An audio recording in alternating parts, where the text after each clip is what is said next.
का बुरा नहीं चाहते।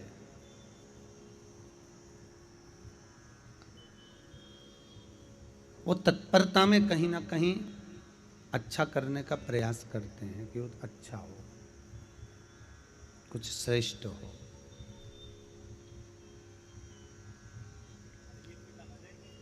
अब काशी नरेश ने अपनी बेटी कलावती को ब्याहने के लिए मथुरा में गए और मथुरा में एक दशाई नाम के राजा के साथ में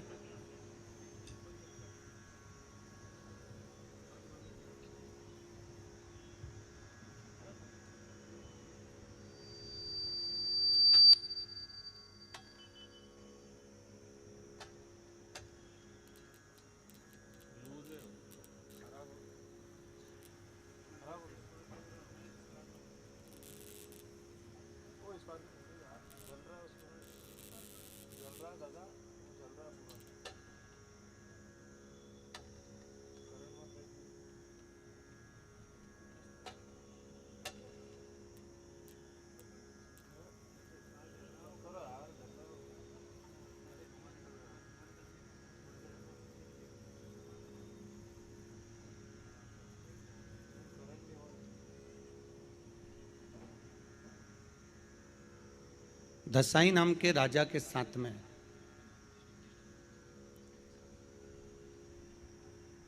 काशी नरेश ने अपनी बेटी कलावती का विवाह कर दिया, कलावती को परिणा दिया। अब आज दसाई राजा के यहाँ जब कलावती पहुंची है, ये बड़ी सुंदर कथा है महाराज शिव महापुराण की, और इस कथा को स्कंद पुराण में भी लिखा गया है वेद व्यास जी ने, कि शंकर के नाम जाप से, शिव के नाम स्मरण से, शिव के मंत्र से क्या फल की प्राप्ति होती है, इससे मालूम पड़ सकता है आपको ज्ञात हो सकता है कि शंकर के नाम का लाभ क्या है। अब शंकर के मंत्र का फल क्या है, उससे प्राप्त हो सकता है महाराज। दसाई मथुरा के राजा के लड़के के साथ में, दसाई के साथ में कलावती का विवाह हो गया, कलावती परिणा गई। अब कलावती विवाह कर कर जब दसाई राजा के कक्ष में पहुंची है,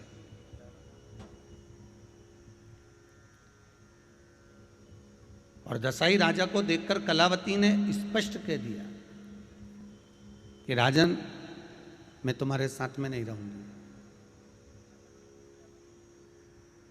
तुम मेरे करीब ना आइए, तुम मुझे छू नहीं सकते। दसाई राजा ने कहा, आप मेरी अर्धांगिनी हो, आप मेरी धर्म पत्नी हो, आपके साथ मेरा भावर हुआ है, लगन लगा है, विवाह हुआ है, तो आप मेरे साथ में रहें। नहीं नहीं नहीं, आप मुझे छू नहीं सकते। जब मना किया, फिर भी राजा ने जबरदस्ती उस कलावती के स्पर्श कर दिया, और स्पर्श जैसी करा तो कलावती के स्पर्श करते ही दसाई राजा के हाथ में कंपन उत्पन्न हुआ और दसाई राजा भूमि पर पटक कर जमीन पर गिर गया, जमीन पर बेहोश होकर गिर गया। दसाई राजा जमीन पर पड़ा हुआ है, मूर्छा में पड़ा हुआ है, पूरे हाथ में कंपन उत्पन्न हो गया, जमीन पर पड़ा हुआ है वो दसाई। अब दसाई राजा जैसी भूमि पर गिरा तो राजा ने उस कलावती से पूछा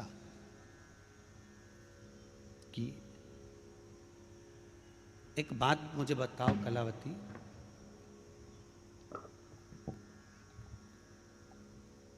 कि आपका मात्र स्पर्श मैंने किया है, मात्र स्पर्श, और स्पर्श करने से मेरी ये दशा हो गई कि मैं भूमि पर, मैं जमीन पर मूर्छा खाकर पड़ा हुआ हूं, जमीन पर गिरा हुआ हूं। आखिर ये क्यों? इसका कारण क्या है? ये कारण मैं श्रवण करना चाहता हूं, इस कारण को मैं जानना चाहता हूं कि आखिर क्यों। तब कलावती ने कहा दसाई राजा से, महाराज आप व्यसनों में डूबे हुए हो, आप मदिरा का पान करते हो, मांसाहार करते हो, वेश्यावृत्ति करते हो, वेश्यागमन करते हो, गलत गलत वृत्तियों में आप डूबे हुए हो, गलत गलत वृत्तियों में आप गिरे हुए हो।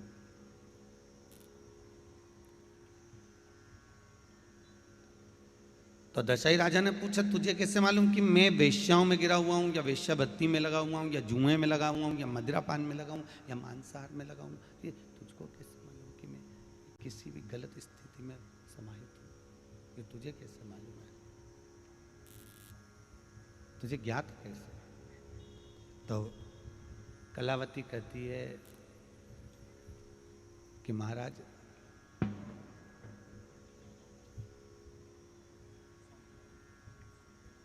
मैंने दुर्वासा ऋषि से, दुर्वासा बाबा से बाल्यावस्था में, मात्र मेरी जब 4 वर्ष की आयु थी, और उस 4 वर्ष की आयु में मैंने दुर्वासा ऋषि से शिव मंत्र लिया था, गुरु मंत्र धारण करा था, और गुरु मंत्र में वो शिव मंत्र मुझे दिया गया था महाराज।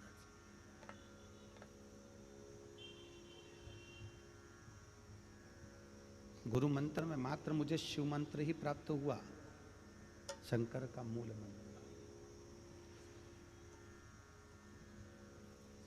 और उस शिव मंत्र जो मैंने जपा है, उस शिव मंत्र का मैंने जो स्मरण किया है, उस शिव मंत्र को मैंने जो भजा है, तो उस मंत्र के जप से, उस मंत्र के स्मरण से अगर कोई गलत है, कोई व्यसनों में डूबा हुआ है, कोई मदिरा पान में डूबा हुआ है, कोई मांसाहार में डूबा हुआ है, कोई गलत व्यसनों में डूबा हुआ है, तो वो मेरे नज़दीक में नहीं आ सकता, मेरे नज़दीक नहीं पहुंच सकता। अगर वो व्यसनों में डूबा हुआ है, तो वो व्यसनों में गिरा हुआ है, तो वो मेरे पास नहीं आ सकता, वो मेरे नज़दीक नहीं पहुंचेगा महाराज, और मेरे पास में नहीं आ पाएगा। आज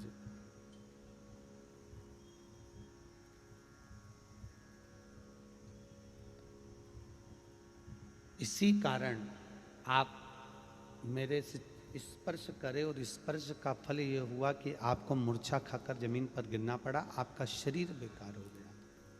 उसका कारण केवल इतना है कि आप, मैं शिव की उपासक, मैं शंकर का भजन करने वाली, शंकर के मंत्र जाप का स्मरण करने वाली, शंकर का भजन करने वाली, और उस भजन में डूबने वाली हूँ। इसलिए मेरे स्पर्श से आपकी ये दशा हुई है महाराज, मेरे स्पर्श से आपका ये स्थिति हुई। मंत्र की बड़ी मूलता है, मंत्र की बड़ी प्रबलता है। मंत्र जो जप रहे हो उसका बड़ा, क्या हुआ है साउंड में, हो क्या रहा है? वो आवाज प्रेशर खोल नहीं पा रहा, प्रेशर नहीं खोल पा रहा। एक जनी ऊपर आके बैठो पहले, साउंड वाले भैया, हमने कल भी कहा था यहाँ मंच पे साउंड अच्छा चाहिए। एक आपके जो वहाँ बात करने आए तो उनको यहाँ बिठाओ ऊपर, प्रेशर खोलिए जरा, प्रेशर मशीनों से, मिक्सर से प्रेशर खोलने से कुछ नहीं होगा।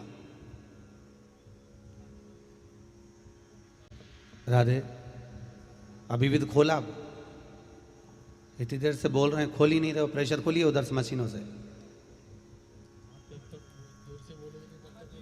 जितनी आवाज में हम लोग बोल सकते हैं उतनी ही आवाज में बोलेंगे। राधे।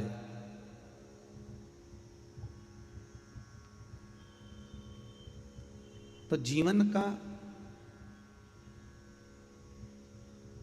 कलावती स्पर्श के लिए कह रही है कि तुमने केवल स्पर्श किया, और वो स्पर्श का जो फल है वो तुम भोग रहे हो। स्पर्श का फल। मंत्र की बड़ी ख्याति है। कल आपको कथा में कहा था, मंदिर जाकर आप अगर विचार करते हो कि भगवान संकट काटेगा तो वो भूल जाइए। कल आपको कथा में कह चुके। आप सोचो कि मैं माँ कमला के मंदिर में जा रही हूं तो कमला माँ मेरा संकट काट दे, मैं शिव जी के मंदिर में जा रही हूं तो शंकर जी मेरा संकट काट दे, मैं भगवान के मंदिर में जा रही हूं तो भगवान मेरा संकट काट दे। तो ये बात अब बिल्कुल ध्यान से निकाल दो, ये बात बिल्कुल छोड़ दीजिए। संकट कटेगा तो वो भगवान के मंदिर में जाकर भगवान के दर्शन से संकट नहीं कटेगा।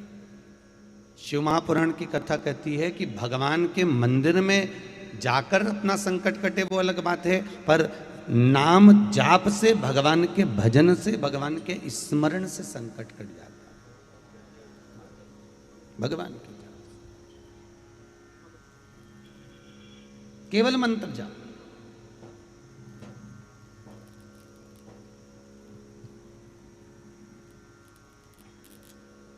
और केवल मंत्र के जाप के स्मरण से संकट कटने का मूलता है। अभिमान घट जाता है, काम, लोभ, विषय, आसक्ति, तृष्णा, वासना, ये सब केवल मंत्र जाप से कटने वाली है। केवल मंत्र जाप से आप जितना जितना जाप, इसलिए हमारे यहाँ संत ज्ञानेश्वर जी महाराज ने एक ही बात तो कही है कि जपो, जपाओ और जपते रहो। संत ज्ञानेश्वर कर रहे हैं।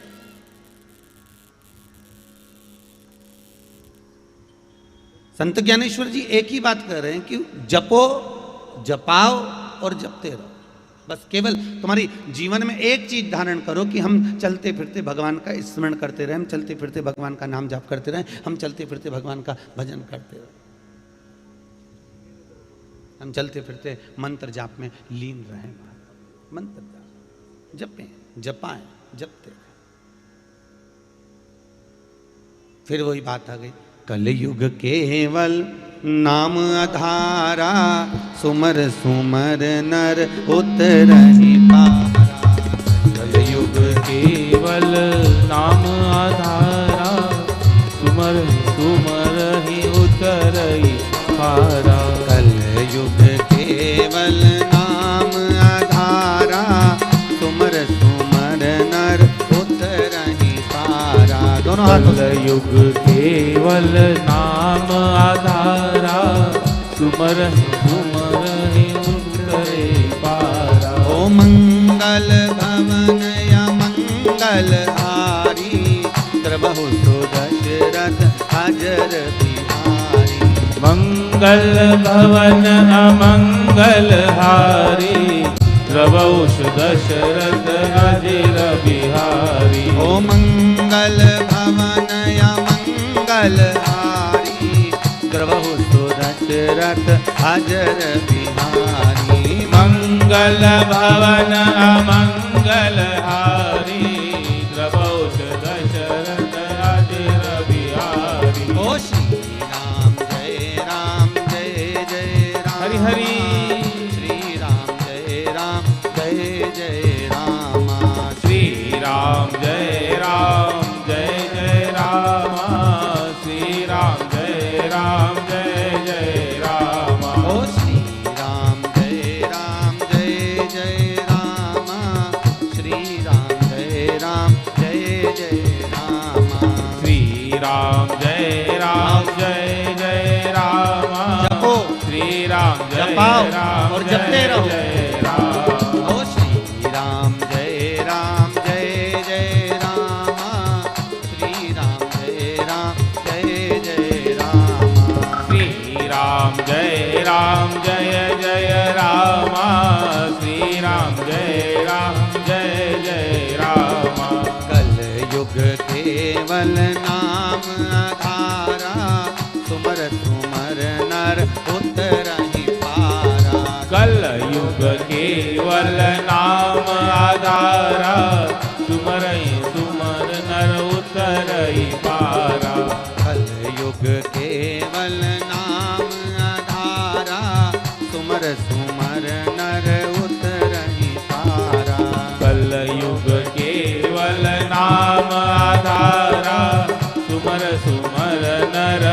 उतरई पारा। महाराज केवल नाम जाप से ही जीवन का कल्याण शिव महापुराण कहती है। भगवान का जप करा उस कलावती ने, और उस फल से दुर्वासा बाबा से मैंने 4 वर्ष की अवस्था में मंत्र लिया था। मात्र 4 वर्ष की अवस्था में दुर्वासा बाबा से मंत्र लेकर आई थी वो। कितने वर्ष की अवस्था में? 4 वर्ष की अवस्था। और 4 वर्ष की अवस्था में दुर्वासा बाबा से मंत्र लेकर आई है। उस मंत्र का प्रभाव इतना बना, उस मंत्र की प्रबलता इतनी बनी कि मंत्र जाप में लीन होती चली गई। जितना जपा जपते गए। आप में से कितने लोग हैं जिन्होंने सुबह स्नान किया था? हाथ उठाइए। जम के उठाओ जरा, हाथ उठना चाहिए। ठीक है, रख लीजिए।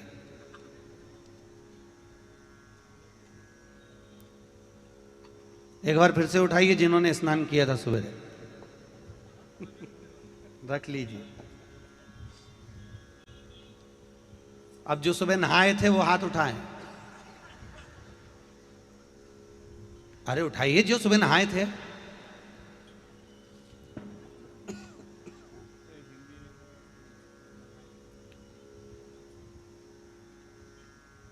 स्नान का मतलब जानते हो? अरे बोलो तो सही। स्नान का मतलब जानते हो? नहाने का मतलब तो मालूम है ना? बाथरूम में गए, पानी डाला, साबुन लगाया, शैम्पू लगाया और नहा लिया। इसको कहते हैं, जम के बोलो, नहाना। स्नान का मतलब क्या है? 3.5 करोड़ रोम छिद्र मनुष्य के शरीर में है। कितने? जम के बोलो जरा। 3.5 करोड़ रोम छिद्र मनुष्य के शरीर में है। और 3.5 करोड़ रोम छिद्र भगवान ने क्यों दिए मनुष्य के शरीर में? तो शिव महापुराण की कथा कहती है 3.5 करोड़ बार जब मनुष्य के मुख से भगवान का नाम निकल जाता है तब समझना कि हमारा स्नान हुआ है। अब बोलो, स्नान कौन कौन ने किया है?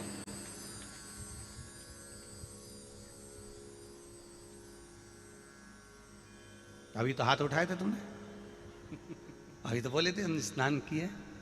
जबरदस्ती के झूठ झूठ बोलते हो है? जबरदस्ती स्नान। महाराज, स्नान करना अर्थात 3.5 करोड़ बार भगवान के नाम का जाप करना। और जब 3.5 करोड़ बार भगवान के नाम का जब जाप हो जाए तो समझ लो कि तुम्हारा स्नान, जम के बोलो जरा, हो गया। तो अब किसी से मत कहना कि तुम स्नान करे हो। बस ये जरूर कह सकते हो कि तुम नहा के आए हो। और कर्म कांड की पुस्तक में अर्थात नित्य कर्मावली के अंतर्गत जो हम लोग कर्म करते हैं या पंडित जी पूजन कराते हैं या मंत्र जाप कराते हैं या अनुष्ठान कराते हैं तो वहाँ आपको कहते हैं स्नान कर कर आइए। क्या बोलते हैं?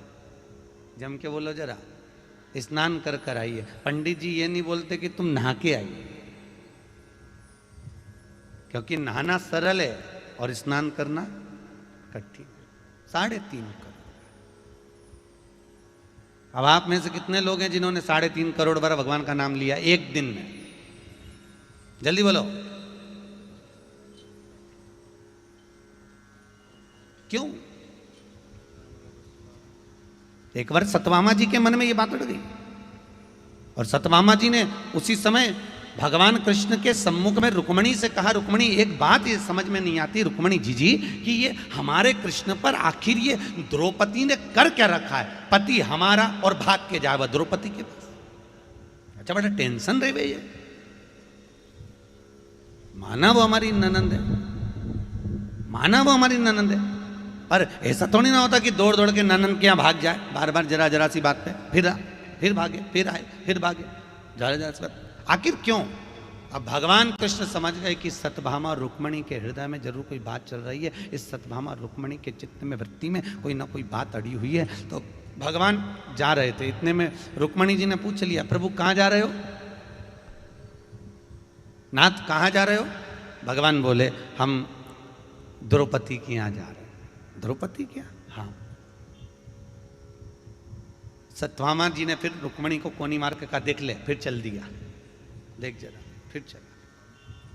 तो इतने में भगवान कृष्ण ने तुरंत उसी समय पर कहा, क्या तुम दोनों हमारे साथ में चल रही हो?